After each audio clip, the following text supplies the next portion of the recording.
Hello there, my fellows, and today we will be talking about the very sad fall of Sloshing Machine. Used to be like a top tier weapon, and then Nintendo completely decided to go in, blow it up, and then without them thinking, something else took the main stage, and this certain something else hasn't gotten any type of nerf besides Burst Bomb, and it's everywhere. This thing is everywhere. This little tattoo needle is everywhere. Anyway, so Sloshing Machine, I mean, I get it. It used to be one of the most annoying weapons in the game to fight against because the hitbox was, broken.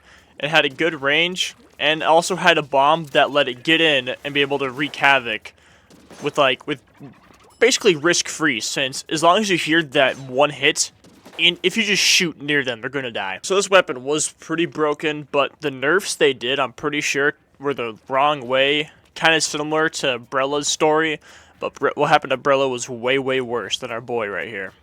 The first things that happened to Sloshing Machine, well, I don't know if these are the first things, but here are some things that happened to Sloshing Machine, is that the weapon itself didn't get nerfed. Well, at least the ones I'm reading, I think it did. But basically what they did is they actually took the fizzy bomb and gave it a little bit more of a reload time. So that gray line that goes down before you can throw another one has been 0.25 second increase, which you think doesn't really do a lot, but when you look at like how time sensitive Splatoon is, it does a ton. And they also increased the special P, which I understand, because this weapon used to spam Booyah Bomb. Like, look at that special P, it used to be 200. And they did that to it, but, what they haven't done it to?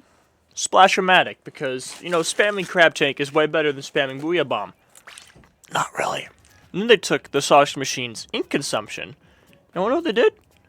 What they just love to do is they made it worse. They made it very not good. So now, I mean, it never had a great ink consumption, but now, unless you're running, like, full ink saver and some special points, this weapon has lost a good amount of value. Can someone fact-check me on that for ink consumption? Because I'm pretty sure it did get the ink consumption nerf, but at the same time, I can't find the patch notes. So if someone could fact-check me on that, that'd be amazing. I personally still love Sloshing Machine. I take it into competitive play still, because the splash damage is so rewarding for modes like Tower Control. And it has a pretty good paint. Like, it's not the best, but it's okay. But I personally think that Sloshing Machine, it used to be everywhere, and now it's not. And I'm fully blaming Nintendo for that. Because, yes, it was a broken weapon, but they fixed it in the wrong way. Like, nerfing the weapons so that it's useless, or, well, not useless, because it's still amazing. But nerfing the weapon so much that people just stop using it because there's other options doesn't feel like the right way to go with a broken weapon. Maybe if they decreased the hitbox, it would have been better.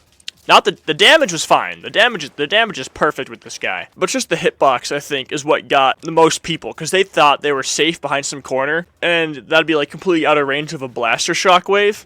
But then this thing comes on and they die. And now I would say if you're not decrease the radius of the splash damage itself, or the hitbox, I would say at least make it less, so it's not a 3-hit if they, like, don't even touch you, because other guns are 3-hit, other weapons have 3 hits with their max, and it's still pretty not the best. With this thing, there's 3 hits, indirect, and it's very rewarding. So if you made a 4-hit with indirect, and just decrease the radius for this, so 3 hits still there, you just change the radius damage. So the main hit is still the whopping 76, and a side hit can still be 38, but also add probably like another side hit that I want to say, not 36, I mean, yeah, no, that's just 38. Oh, it's not even 36, 38. I'd say maybe decrease it to like 30 or 32 on the most outest rib, and then if you get a little more in, it can be the 36, and then direct hit would still be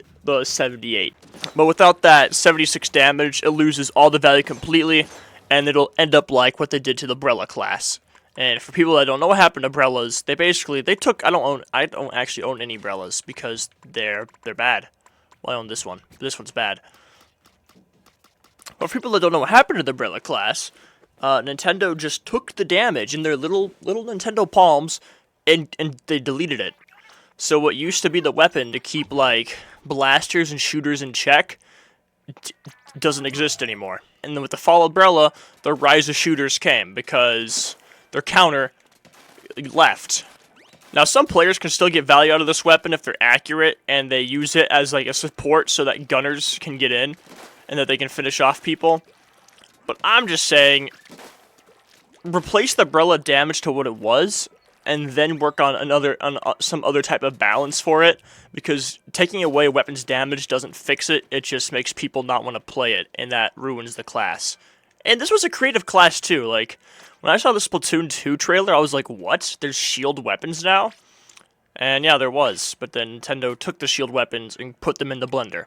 If you guys want to show me any more, like, subs or specials or other weapons that you want me to, like, analyze, I don't know. But I take a deeper look at and see if they can be fixed, and if they're already balanced, what's good about them, or how they're balanced, just let me know. And thanks for making it to the end of the video, and I will catch you guys in the next one. Like and subscribe for more Splatoon content.